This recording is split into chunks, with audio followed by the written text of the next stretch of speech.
Programang ito ay rated SPG. Striktong patnubay at gabay ng magulang ang kailangan. Maaaring may masiselang tema, lengguwahe, karahasan, sexual, horror o droga na hindi angkop sa mga bata.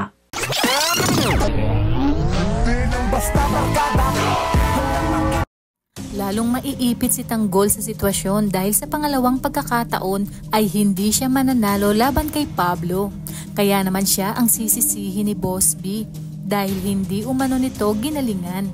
Hindi nga lang yun dahil kapalit pa nun ay ang pagpayag ni Bubbles na manligaw sa kanya si Pablo dahil isa ito sa mga napagkasunduan sa oras na manalong muli si Pablo sa larong bilyar.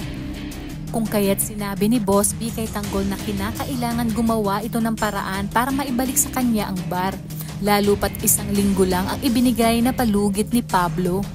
Dito napilitan na ngang pumayag si Tanggol sa alok ni Marcelo, kaya naman sa muli nilang pagkikita ay tuwang-tuwa si Marcelo dahil ito na umano ang simula ng pagyaman ni Tanggol at mailalabas na nito ang kanyang tropa sa Bilibid.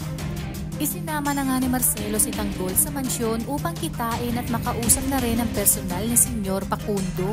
Sa mga oras din na yon ay isinama rin ni Pablo si Bubbles sa mansyon upang ipakilala sa kanyang pamilya. Kaya naman laking gulat ni Tanggol na makita nito si Bubbles at Pablo sa mansyon.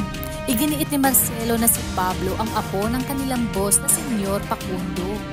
Mapapansin nga rin sa muka na nagsiselo si Tanggol kay Bubbles at nang makausap na nga ni Tanggol si Senyor ay kaagad nitong sinabi na habang inaasikaso pa ang kanyang mga tao ang bago nilang negosyo sa Quiapo ay si Tanggol muna ang magiging bodyguard ni Catherine.